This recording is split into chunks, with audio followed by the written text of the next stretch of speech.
ಎಲ್ರಿಗೂ ನಮಸ್ಕಾರ. ಸಂಕ್ರಾಂತಿ ಹಬ್ಬದ ಶುಭಾಶಯಗಳು.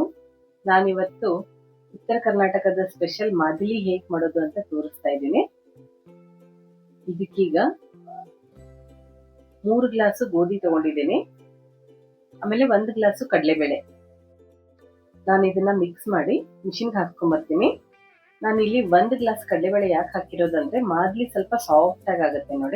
ನೋಡಿ ಮಿಷಿನ್ಗೆ ಹಾಕ್ಸ್ಕೊಂಬಂದೆ. ಇದು ಸ್ವಲ್ಪ ರವೆ ರವೆ ಇರಬೇಕು, ಹಿಟ್ಟು ಫುಲ್ ನೈಸ್ ಆಗಿ ಮಾಡಿಸ್ಕೊಂಡ್ಬರ್ಬಾರ್ದು, ಸ್ವಲ್ಪ ರವೆ ರವೆ ಇರಬೇಕು. ಇದು ಜರಡಿ ಹಿಡಿದಾದ್ಮೇಲೆ ಇದಕ್ಕೆ ಸ್ವಲ್ಪ ಉಪ್ಪು, ಆಮೇಲೆ ಸ್ವಲ್ಪ ಎಣ್ಣೆ ಹಾಕ್ಬಿಟ್ಟು ಇದನ್ನ ಗಟ್ಟಿಯಾಗಿ ಕಲಿಸ್ಬೇಕು. ಗಟ್ಟಿ ಅಂದ್ರೆ ಎಷ್ಟು ಸಾಧ್ಯನೋ ಅಷ್ಟು ಗಟ್ಟಿ ಇರ್ಬೇಕು. ಇದು ಒಂಚೂರು ತಿಳು ಆಗ್ಬಾರ್ದು. ಇದು ಗಟ್ಟಿಯಾಗಿ ಕಲ್ಸಿದ್ರೆ ಮಾತ್ರ ಮಾದಲಿ ಚೆನ್ನಾಗಿ ಬರುತ್ತೆ, ಆಮೇಲೆ ತುಂಬಾ ದಿನ ಇರುತ್ತೆ. ಇದು ಹಿಟ್ಟು ಸ್ವಲ್ಪ ಮೆತ್ತಗಾದ್ರೂ ಸ್ಮೆಲ್ ಬರುತ್ತೆ, 2 ದಿನಕ್ಕೆ ಸ್ಮೆಲ್ ಬರುತ್ತೆ ಮಾದಲಿ. ಅದಕ್ಕೆ ಇದನ್ನ ಇಷ್ಟು ಗಟ್ಟಿಯಾಗಿ ಕಲಿಸ್ಬೇಕು. ಈಗ ಒಂದೊಂದೇ ಉಳ್ಳೆ ಮಾಡ್ಕೊತಾ ಇದ್ದೀನಿ ನೋಡಿ. ಆಮೇಲೆ ಇದು ದಪ್ಪ ಉಳ್ಳೆ ಮಾಡ್ಕೋಬೇಕು. ನಾನು ಗೋಧಿ ಅಂತ ಹೇಳಿದೆ, ಆದ್ರೆ ಅದು ಗೋಧಿ ಅಲ್ಲ, ಸದಕ ಅಂತೀವಿ ನಾವು ನಮ್ ಕಡೆ. ನಾನು ಅದರಿಂದ ಮಾಡಿದ್ದೀನಿ. ಗೋಧಿ ಮತ್ತೆ ಸದಕಕ್ಕೆ ಸ್ವಲ್ಪ ಡಿಫ್ರೆನ್ಸ್ ಆಗಿರುತ್ತೆ. ಅದು ಇನ್ನೊಂದ್ಸರಿ ತೋರಿಸ್ತೀನಿ ನಾನು ಯಾವ ತರ ಇರುತ್ತೆ ಅಂತ. ಈಗ ನೋಡಿ ಚಪಾತಿ ತರ ಲಟ್ಟಿಸ್ಬೇಕು. ಇದಕ್ಕೇನು ಎಣ್ಣೆನು ಹಚ್ಚೋದು ಬೇಡ, ಏನು ಬೇಡ. ಇದನ್ನ ಸ್ವಲ್ಪ ದಪ್ಪನೆ ಲಟ್ಟಿಸ್ಬೇಕು. ಸೈಡ್ಗೆಲ್ಲ ಕ್ರ್ಯಾಕ್ ತರ ಆಗ್ತಾ ಇದೆ, ಸೈಡ್ ಎಲ್ಲ ಬಿಟ್ಕೋತಾ ಇದೆಯಲ್ಲ, ಅದ್ ಬಿಟ್ಕೊಂಡ್ರು ಏನು ತೊಂದ್ರೆ ಇಲ್ಲ. ಇದನ್ನ ಇದೇ ತರ ಲಟ್ಸಿ ಸ್ವಲ್ಪ ದಪ್ಪಕ್ಕೇನೆ ಲಟ್ಟಿಸ್ಬೇಕು, ತೆಳುವಾಗಿ ಲಟ್ಸಂಗಿಲ್ಲ. ನೋಡಿ ಇಷ್ಟು ದಪ್ಪ ಇದ್ರೆ ಸಾಕು. ಇದನ್ನ ಈಗ ಬೇಯಿಸ್ಕೊತೇನೆ. ಇದಕ್ಕೇನು ಎಣ್ಣೆ ನೀರು ಏನು ಹಚ್ಚಂಗಿಲ್ಲ, ಸುಮ್ನೆ ಬೇಯಿಸ್ಬೇಕಷ್ಟೆ. ನಾವು ಇದಕ್ಕೆ ಮಾದ್ಲಿ ರೊಟ್ಟಿ ಅಂತೀವಿ. ಈ ರೊಟ್ಟಿ ಲಟ್ಟಿಸ್ಬೇಕಾದ್ರೆ ನಾನು ಸ್ವಲ್ಪ ಅಕ್ಕಿ ಹಿಟ್ಟನ್ನ ಹಚ್ಚಿ ಲಟ್ಸಿದ್ದೀನಿ, ಅಂದ್ರೆ ಚೆನ್ನಾಗಿ ಬರುತ್ತೆ, ಬೇಗ ಆಗುತ್ತೆ ಅಂತ. ಆಮೇಲೆ ನಾನು ಸದಕ ಮತ್ತೆ ಗೋಧಿ ಅಂತ ಹೇಳಿದ್ದಲ್ಲ, ಗೋಧಿಲೇನು ಮಾಡ್ಬೋದು, ಸದಕದಲ್ಲೂ ಮಾಡ್ಬೋದು, ಎರಡು ಚೆನ್ನಾಗಿರುತ್ತೆ. ಆದ್ರೆ ಸದಕ ಸ್ವಲ್ಪ ಇನ್ನೂ ಟೇಸ್ಟಿ ಆಗಿರುತ್ತೆ, ಆಮೇಲೆ ತುಂಬಾ ಹೆಲ್ತಿ ಅಂತ ಹೇಳ್ತಾರೆ. ಅದಕ್ಕೆ ನಾನು ಅದರಿಂದ ಮಾಡಿದೆ. ನಾನು ಯಾವಾಗ್ಲೂ ಅದರಿಂದಾನೇ ಮಾಡ್ತೇನೆ, ಟೇಸ್ಟ್ ಚೆನ್ನಾಗಿ ಬರುತ್ತೆ. ಟೇಸ್ಟ್ ಯಾವ ತರ ಇರುತ್ತೆ ಅಂದ್ರೆ ಇದು ಬೆಳ್ಗಂ ಕುಂದ ಟೇಸ್ಟ್ ಇರುತ್ತಲ್ಲ, ಸೇಮ್ ಅದೇ ತರ ಟೇಸ್ಟ್ ಬರುತ್ತೆ. ಒಂದ್ ರೊಟ್ಟಿ ಆದ್ಮೇಲೆ ಇದನ್ನ ಈ ತರ ಕೈಯಿಂದ ಪುಡಿ ಮಾಡ್ಬೇಕು. ಸ್ವಲ್ಪ ಬಿಸಿ ಇರುತ್ತೆ, ಆದ್ರೂ ಸ್ವಲ್ಪ ನೋಡ್ಕೊಂಡು ಈ ತರ ಪುಡಿ ಮಾಡಿ ಇದನ್ನ ಮಿಕ್ಸಿಗೆ ಹಾಕೋತಾ ಇದ್ದೀನಿ. ಒಂದ್ ರೊಟ್ಟಿ ಆದ್ಮೇಲೆ ಅದನ್ನ ಪುಡಿ ಮಾಡ್ಲೇಬೇಕು, ಅದನ್ನ ಹಂಗೆ ಇಡಂಗಿಲ್ಲ, ಅದು ಇಟ್ರೆ ಸ್ವಲ್ಪ ಹಾರ್ಡ್ ಆಗುತ್ತೆ. ಆಮೇಲೆ ಸ್ವಲ್ಪ ಮಿಕ್ಸಿಗೆ ಹಾಕಿ ಪಲ್ಸ್ ಮೋಡಲ್ಲಿ ಆಫ್ ಆನ್ ಮಾಡಿ ಇದನ್ನ ಸ್ವಲ್ಪ ಪೌಡರ್ ಮಾಡ್ಕೋಬೇಕು. ಇದು ಪೌಡರ್ ತುಂಬಾ ನೈಸನು ಆಗಲ್ಲ, ಸ್ವಲ್ಪ ತರಿಯಾಗೇ ಇರುತ್ತೆ. ಯಾಕಂದ್ರೆ ಇದು ಹಿಟ್ಟನ್ನು ಸ್ವಲ್ಪ ನಾವು ತರಿಯಾಗಿ ಮಾಡಿಸ್ಕೊಂಡ್ ಬಂದಿರೋದ್ರಿಂದ ಸ್ವಲ್ಪ ತರಿಯಾಗಿ ಇರುತ್ತೆ. ಆಮೇಲೆ ಸ್ವಲ್ಪ ಜರಡಿ ಹಿಡ್ಕೊತಾ ಇದೀನಿ ನೋಡಿ, ಈ ತರ ಜರಡಿ ಹಿಡ್ಕೋಬೇಕು. ಅದ್ರಲ್ಲಿ ಏನ್ ಜಾಸ್ತಿ ಬರಲ್ಲ, ಆದ್ರೂ ಸ್ವಲ್ಪ ಜರಡಿ ಹಿಡ್ಕೋಬೇಕು. ಜರಡಿ ಮಾಡೋದ್ರಲ್ಲಿ 4 ಪ್ಲೇಟ್ ಇರುತ್ತೆ. ಆ 4 ಪ್ಲೇಟ್ ಅಲ್ಲಿ ನಾನು 3ನೇ ನಂಬರ್ ಪ್ಲೇಟ್ ಅಲ್ಲಿ ಜರಡಿ ಹಿಡಿದಿದ್ದೀನಿ. ನೀವು 1ನೇ ನಂಬರ್ ಜರಡಿಯಲ್ಲಿ ಹಿಡಿದ್ರೆ ಅದು ಬರಲ್ಲ, ತುಂಬಾ ನೈಸ್ ಆಗಿರುತ್ತೆ. ಅಷ್ಟು ನೈಸನು ಜರಡಿ ಹಿಡಿಯಂಗಿಲ್ಲ. 3ನೇ ನಂಬರ್ ಪ್ಲೇಟ್ ಇರುತ್ತಲ್ಲ, ಅದ್ರಲ್ಲಿ ಜರಡಿ ಹಿಡ್ಕೋಬೇಕು, ಅಂದ್ರೆ ಕರೆಕ್ಟ್ ಆಗಿ ಬರುತ್ತೆ. ನಾವು ಚಿಕ್ಕವರಿದ್ದಾಗ ಮೊದ್ಲೆಲ್ಲ ಕೈಲಿಂದಾನೇ ಮಾಡ್ತಾ ಇದ್ರು, ಮತ್ತೆ ನಮ್ ಕಡೆನೂ ಮಾಡಿಸ್ತಾ ಇದ್ರು. ಮಾದ್ಲಿ ಮಾಡೋದಿದೆ ಅಂದ್ರೆ ಎಲ್ರು ಕುತ್ಕೋಬೇಕು, ಎಲ್ರು ಅದನ್ನ ಕೈಯಿಂದ ಪೌಡರ್ ಮಾಡ್ಬೇಕು, ಆತರ ಹೇಳೋರು. ತುಂಬಾ ಜನ ಬೇಕಾಗ್ತಿತ್ತು ಅವಾಗೆಲ್ಲ ಮಾಡ್ಬೇಕಾದ್ರೆ. ಈಗ ಏನಿಲ್ಲ ನೋಡಿ, ನಾನು ಒಬ್ಳೆ ಮಾಡ್ತೀನಿ. ಯಾಕಂದ್ರೆ ಮಿಕ್ಸರ್ ಇದೆ, ಮಿಕ್ಸರ್ ಅಲ್ಲಿ ಎಲ್ಲ 10 ಜನ ಮಾಡೋ ಕೆಲಸ ಒಂದೇ ಮಾಡಿಬಿಡುತ್ತೆ, ಹಂಗಾಗಿ ಬೇಗ ಆಗುತ್ತೆ. ಒಂದ್ ರೊಟ್ಟಿನ ಲಟ್ಟಿಸ್ಬಿಟ್ಟು ತವೆ ಮೇಲೆ ಹಾಕ್ತೀನಿ. ಆಮೇಲೆ ಅದು ಬೇಯೋ ಅಷ್ಟೊತ್ತಿಗೆ ಒಂದ್ ರೊಟ್ಟಿನ ಮುರ್ಕೊಂಡು ಫಸ್ಟ್ ಮಾಡಿರೋದನ್ನ ಮುರಿದ್ಬಿಟ್ಟು ಮಿಕ್ಸಿ ಹಾಕೋತೀನಿ. ಈ ತರ ಮಾಡೋದ್ರಿಂದ ಒಬ್ರೇ ಇದ್ರೂ ಕೆಲಸ ಬೇಗ ಆಗುತ್ತೆ. ನಾವು ಮಿಷಿನ್ಗೆಲ್ಲ ಹಿಟ್ಟು ಹಾಕ್ಸ್ಕೊಂಬರಲ್ಲ, ಮನೆಯಲ್ಲೇ ಹೇಗ್ ಮಾಡ್ಬೇಕು ಅಂತಂದ್ರೆ 2 ಗ್ಲಾಸ್ ಗೋಧಿ ಹಿಟ್ಟು, 1 ಗ್ಲಾಸ್ ಬಾಂಬೆ ರವ ಅಂದ್ರೆ ಮೀಡಿಯಂ ರವ, ಅದನ್ನ ಹಾಕ್ಬಿಟ್ಟು ಈ ತರ ಗಟ್ಟಿಯಾಗಿ ಕಲಸಿ ಮಾಡ್ಬೋದು.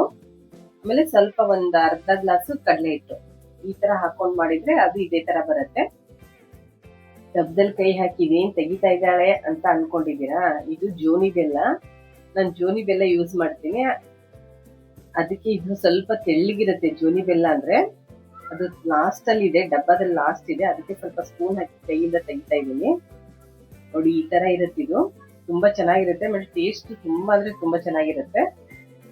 ನನ್ನ ಫ್ರೆಂಡ್ ಒಬ್ರು ಮಂಗ್ಲಾ ಅಂತ, ಅವರು ಶಿವಮೊಗ್ಗ ಕಡೆಯವರು, ಅವರೇ ಇದನ್ನ ಸೇಲ್ ಮಾಡ್ತಾರೆ. ಅವ್ರ ಮನೇಲೆ ಅವರೇ ಸ್ವತಃ ಮಾಡ್ತಾರೆ. ಇದು ಪ್ಯೂರ್ ಆರ್ಗ್ಯಾನಿಕ್, ತುಂಬಾ ಚೆನ್ನಾಗಿರುತ್ತೆ ಬೆಲ್ಲ. ಇದು ವರ್ಷಕ್ಕೆ ನಾನು 10ರಿಂದ 15 kg ಅವ್ರ ಹತ್ರ ತಗೋತೀನಿ, ಅವರು ಸೇಲ್ ಮಾಡ್ತಾರೆ. ಈ ತರ ಬೆಲ್ಲ ಇದ್ರೆ ಇದೇ ತರ ಹಾಕೋಬಹುದು, ಇಲ್ಲ ಅಂದ್ರೆ ಉಂಡೆ ಬೆಲ್ಲ ಇರುತ್ತಲ್ಲ ಅದನ್ನ ಪೌಡರ್ ಮಾಡ್ಬೇಕು, ಇಲ್ಲ ಅಂದ್ರೆ ಅದನ್ನ ತುರ್ದ್ಬಿಟ್ಟು ಈ ತರ ಮಿಕ್ಸ್ ಮಾಡಿ ಇದನ್ನ ಪ್ರೆಸ್ ಮಾಡಿ ಇಟ್ಬಿಡ್ತೀನಿ. ಇವತ್ತು ನಾನು ಈ ತರ ಪ್ರೆಸ್ ಮಾಡಿ ಇವತ್ತು ಇಡೀ ದಿನ ಹಿಂಗೆ ಇಟ್ಬಿಡ್ತೀನಿ. ಇದನ್ನ ಮತ್ತೆ ನೆಕ್ಸ್ಟ್ ಡೇಗೆ ನಾನು ಇದನ್ನೆಲ್ಲ ಮಾಡೋದು ತೋರಿಸ್ತೀನಿ ನೋಡಿ. ಆ ಮಾದ್ಲಿ ಮತ್ತೆ ಬೆಲ್ಲ ಎರಡು ಈ ತರ ಮಿಕ್ಸ್ ಮಾಡಿ ಒಂದಿನ ಇಡೋದ್ರಿಂದ ಅದು ಮಾದ್ಲಿ ಎಲ್ಲ ಬೆಲ್ಲನ ಚೆನ್ನಾಗಿ ಹೀರ್ಕೊಳ್ಳುತ್ತೆ. ಅವಾಗ ಟೇಸ್ಟ್ ಚೆನ್ನಾಗಿ ಬರುತ್ತೆ. ಆಮೇಲೆ ಸಾಫ್ಟ್ನು ಅನ್ಸುತ್ತೆ ನಿಮ್ಗೆ. ಈಗ ನೋಡಿ ನೆಕ್ಸ್ಟ್ ಡೇ ತೋರಿಸ್ತೀನಿ ನಾನೀಗ. ಇದು ನೋಡಿ ಕಲರ್ ಎಲ್ಲ ಸ್ವಲ್ಪ ಕಲರ್ ಚೇಂಜ್ ಆಗಿದೆ. ಅದು ಬೆಲ್ಲ ಎಲ್ಲ ಹೀರ್ಕೊಂಡಿರುತ್ತೆ ಮಾದ್ಲಿ. ನೋಡಿ ಎಷ್ಟು ಗಟ್ಟಿಯಾಗಿದೆ. ಈಗ ಇದನ್ನ ಯಾವ ತರ ಮಾಡೋದು ಅಂತ ಮತ್ತೆ ತೋರಿಸ್ತೀನಿ ನೋಡಿ. ನಾನು ಇದಕ್ಕೆ ಸ್ವಲ್ಪ ಗಸಗಸೆ, ಇದು ಶೇಂಗಾ, ಆಮೇಲೆ ಒಂದ್ ಕೊಬ್ಬರಿ, ಆಮೇಲೆ ಅದು ಜಾಜಿಕಾಯಿ, ಸ್ವಲ್ಪ ಏಲಕ್ಕಿ, ಆಮೇಲೆ ಒಂದ್ ಬಟ್ಟು ಪುಟಾಣಿ. ಈಗ ನೋಡಿ ಮತ್ತೆ ಇದನ್ನ ಸ್ವಲ್ಪ ಮಿಕ್ಸಿ ಮಾಡ್ತೀನಿ. ಅದು ಗಟ್ಟಿಯಾಗಿದೆಯಲ್ಲ ಬೆಲ್ಲ ಎಲ್ಲ ಇಟ್ಕೊಂಡು ಸ್ವಲ್ಪ ಮಿಕ್ಸರ್ ಮಾಡ್ತೀನಿ. ಇದು ಪಲ್ಸ್ ಮೋಡಲ್ಲಿ ಅಂದ್ರೆ ಆಫ್ ಆನ್ ಮಾಡಿ ಆ ತರ ಮಾಡೋದ್ರಿಂದ ಸ್ವಲ್ಪ ನೈಸಾಗಿ ಆಗುತ್ತೆ. ಆಮೇಲೆ ಯಾವ ತರ ಪೌಡರ್ ಆಗುತ್ತೆ ನೋಡಿ ಮಿಕ್ಸಿ ಆದ ತಕ್ಷಣ ತುಂಬಾ ಚೆನ್ನಾಗಿ ಬರುತ್ತೆ. ಬೆಲ್ಲನು ಏನಾದ್ರೂ ಚೆನ್ನಾಗಿ ಮಿಕ್ಸ್ ಆಗಿರ್ಲಿಲ್ಲ ಅಂದ್ರೆ ಈ ತರ ಮಿಕ್ಸಿ ಮಾಡೋದ್ರಿಂದ ತುಂಬಾ ಚೆನ್ನಾಗಿ ಮಿಕ್ಸ್ ಆಗುತ್ತೆ. ಆಮೇಲೆ ಒಂದೇ ತರ ಬರುತ್ತೆ ಎಲ್ಲಾನು. ಸಂಕ್ರಾಂತಿ ಬರೋದೇ ಜನವರಿಲಿ ತುಂಬಾ ಚಳಿ ಇರುತ್ತೆ. ಆ ಚಳಿ ತಕ್ಕಂಗೆನೆ ನಮ್ ಹಿರಿಯರೆಲ್ಲ ಈ ಪದ್ಧತಿಗಳನ್ನೆಲ್ಲ ಮಾಡಿದಾರೇನೋ ಅಂತ ಅನ್ಸುತ್ತೆ ನೋಡಿ. ಯಾಕಂದ್ರೆ ಇದು ತುಂಬಾ ಹೀಟ್ ಆಗುತ್ತೆ, ನಮ್ಗೆ ತಿನ್ನೋದ್ರಿಂದ ಬಾಡಿ ಎಲ್ಲ ಹೀಟ್ ಆಗುತ್ತೆ. ಆಮೇಲೆ ಎಳ್ಳು, ಬೆಲ್ಲ, ಆಮೇಲೆ ಶೇಂಗಾ, ಒಣ ಕೊಬ್ಬರಿ ಇದೆಲ್ಲಾನು ತಿನ್ನೋದ್ರಿಂದ ಅದ್ರಲ್ಲೆಲ್ಲ ಜಿಡ್ಡಿನ ಅಂಶ ಇರುತ್ತೆ. ಅದು ಎಲ್ಲ ನಮ್ ದೇಹಕ್ಕೆ ಬೇಕಾಗುತ್ತೆ ಅಂತಾನೆ ನಮ್ ಹಿರಿಯರೆಲ್ಲ ಇದು ಪದ್ಧತಿಗಳು ಮಾಡಿದಾರೇನೋ ಅನ್ಸುತ್ತೆ. ಇಷ್ಟು ಮಾದಲಿನ ಮಿಕ್ಸಿ ಮಾಡಿದ್ದಾಗಿದೆ. ಈಗ ಇದಕ್ಕೆ ಸ್ವಲ್ಪ ಗಸಗಸೆನ ಬಿಸಿ ಮಾಡ್ಕೊತಾ ಇದ್ದೀನಿ ನೋಡಿ. ಸ್ವಲ್ಪ ಬಿಸಿ ಅಂದ್ರೆ ಹುರಿದು ಹಾಕಿದ್ರೆ ಚೆನ್ನಾಗಿ ಟೇಸ್ಟ್ ಬರುತ್ತೆ. ಇದೀಗ ಹುರಿದಿದೆ. ಇದನ್ನ ಸ್ವಲ್ಪ ಸೈಡ್ಗೆ ಎತ್ತಿಟ್ಕೊಂಡು, ಇದು ಬಾಂಡ್ಲಿ ಬಿಸಿ ಆಗಿದೆಯಲ್ಲ, ಈ ಬಾಂಡ್ಲಿ ಬಿಸಿ ಆಗಿರೋದಕ್ಕೇನೆ ನಾನು ಗ್ಯಾಸ್ ಆಫ್ ಮಾಡಿದ್ದೇನೆ. ಇದಕ್ಕೆ ಈ ಒಣ ಕೊಬ್ಬರಿನ ಸ್ವಲ್ಪ ತುರಿದಿಟ್ಕೊಂಡಿದ್ದೆಲ್ಲ ಅದನ್ನ ಹಾಕಿ ಬಿಟ್ಬಿಡ್ತೀನಿ ಹಾಗೇನೆ. ಅದು ಸ್ವಲ್ಪ ಮೆತ್ತಗಾಗಿದ್ರು ಸ್ವಲ್ಪ ಚೆನ್ನಾಗಿರುತ್ತೆ, ಸ್ವಲ್ಪ ಬಿಸಿ ಆದ್ರೆ ಚೆನ್ನಾಗಿರುತ್ತೆ ಅಂತ ನಾನೀಗ ಮಿಕ್ಸಿ ಜಾರ್ಗೆ ಸ್ವಲ್ಪ ಏಲಕ್ಕಿ ಜಜ್ಕೊಂಡಿದ್ದೆ. ಅದು ಅಷ್ಟು ನೈಸ್ ಆಗಿಲ್ಲ ಅಂತ 2 ಸ್ಪೂನ್ ಸಕ್ಕರೆ ಮತ್ತೆ ಏಲಕ್ಕಿ ಪೌಡ್ರು, ಆಮೇಲೆ ಸ್ವಲ್ಪ ಗಸಗಸೆ, 2 ಸ್ಪೂನ್ ಗಸಗಸೆ. ಇದ್ರದ್ದು ಸ್ಮೆಲ್ ಚೆನ್ನಾಗಿ ಬರುತ್ತೆ. ಗಸಗಸೆನ ಸ್ವಲ್ಪ ಪೌಡರ್ ಮಾಡಿ ಹಾಕಿದ್ರೆ ಸ್ಮೆಲ್ ಚೆನ್ನಾಗಿ ಬರುತ್ತೆ ಅಂತ 2 ಸ್ಪೂನ್ ಗಸಗಸೆ ಹಾಕಿದ್ದೀನಿ. ಇದನ್ನ ಮಿಕ್ಸಿ ಮಾಡಿ ಈ ಮಾದ್ಲಿಗೆನೆ ಹಾಕ್ತೀನಿ. ಈಗ ನಾನು ಯಾವ ತರ ಮಾಡಿದ್ದೀನೋ ಅದೇ ತರ ನೀವು ಒಂದ್ಸರಿ ಟ್ರೈ ಮಾಡಿ ನೋಡಿ, ತುಂಬಾ ಚೆನ್ನಾಗಿ ಟೇಸ್ಟ್ ಬರುತ್ತೆ. ಆಮೇಲೆ ಬೆಲ್ಲನ ಮಿಕ್ಸ್ ಮಾಡಿ 1 ಡೇ ಇಟ್ಟು ನೋಡಿ, ತುಂಬಾ ಚೆನ್ನಾಗಿ ಟೇಸ್ಟ್ ಬರುತ್ತೆ. ನೆಕ್ಸ್ಟ್ ಡೇ ಇದೇ ತರ ಮಾಡಿ ನೋಡಿ, ತುಂಬಾ ಚೆನ್ನಾಗಾಗುತ್ತೆ. ನಾನು ಇದಕ್ಕೆ ಗಸಗಸೆ, ಹುರುಗಡ್ಲೆ, ಕಡಲೆ ಬೀಜ, ಆಮೇಲೆ ಒಣ ಕೊಬ್ಬರಿ ಎಲ್ಲಾನು ಹಾಕಿ ಮಿಕ್ಸ್ ಮಾಡ್ತೀನಿ. ಇದೆಲ್ಲ ಹಾಕ್ಬಿಟ್ಟು ಮಿಕ್ಸ್ ಮಾಡಿದ್ರೆ ಈಗ ಮಾದ್ಲಿ ರೆಡಿ. ಈಗ ಹುರುಗಡ್ಲೆನ ಅಷ್ಟು ಹಾಕಲ್ಲ, ಕಡಲೆ ಬೀಜ, ಇದು ಕಡಲೆ ಬೀಜನ ಅಷ್ಟು ಹಾಕಲ್ಲ, ಸ್ವಲ್ಪ ಹಾಕೊಂಡಿದ್ದೀನಿ. ಆಮೇಲೆ ಜಾಜಿಕಾಯಿ ತುರ್ಕೋತಾ ಇದ್ದೀನಿ. ಯಾರಾದ್ರೂ ಫಸ್ಟ್ ಟೈಮ್ ನಾನು ವಿಡಿಯೋನ ನೋಡ್ತಾ ಇದ್ರೆ ಸಬ್ಸ್ಕ್ರೈಬ್ ಮಾಡ್ಕೊಂಡು ನೋಡಿ. ನೆಕ್ಸ್ಟ್ ಯಾವಾಗ್ಲಾದ್ರೂ ಒಂದು ವಿಡಿಯೋ ಫ್ಲೋರ್ ಮಿಲ್ ಬಗ್ಗೆ ಮಾಡೋಣ ಅಂತ ಅನ್ಕೊಂಡಿದ್ದೀನಿ. ಯಾಕಂದ್ರೆ ನಾನು ಹೋಗೋ ಫ್ಲೋರ್ ಮಿಲ್ ಅಲ್ಲಿ ತುಂಬಾ ಚೆನ್ನಾಗಿ ಗೋಧಿ ಹಿಟ್ಟು, ಜೋಳದ ಹಿಟ್ಟು, ಅಕ್ಕಿ ಹಿಟ್ಟು ಎಲ್ಲ ಹಿಟ್ಟುಗಳು ಸಿಗುತ್ತೆ. ಆಮೇಲೆ ರೆಡ್ ಚಿಲ್ಲಿ ಪೌಡ್ರು ಎಲ್ಲಾನು ತುಂಬಾ ಚೆನ್ನಾಗಿ ಸಿಗುತ್ತೆ. ಆಮೇಲೆ ನಮ್ದು ಉತ್ತರ ಕರ್ನಾಟಕದ ಜೋಳದ ಹಿಟ್ಟಂತೂ ತುಂಬಾ ಅಂದ್ರೆ ತುಂಬಾ ಚೆನ್ನಾಗಿ ಸಿಗುತ್ತೆ. ನಾನು ಅದ್ರ ಬಗ್ಗೆ ವಿಡಿಯೋ ಮಾಡ್ತೀನಿ ನೋಡಿ. ಈಗ ಎಷ್ಟು ಚೆನ್ನಾಗಾಗಿದೆ ಮಾದ್ಲಿ ನೋಡಿ. ಉಂಡೆ ಮಾಡ್ಬೇಕಂದ್ರೂ ಉಂಡೆನೂ ಆಗತ್ತೆ. ತುಂಬಾ ಸಾಫ್ಟ್ ಆಗಿ ನೈಸ್ ಆಗಿ ಬಂದಿದೆ.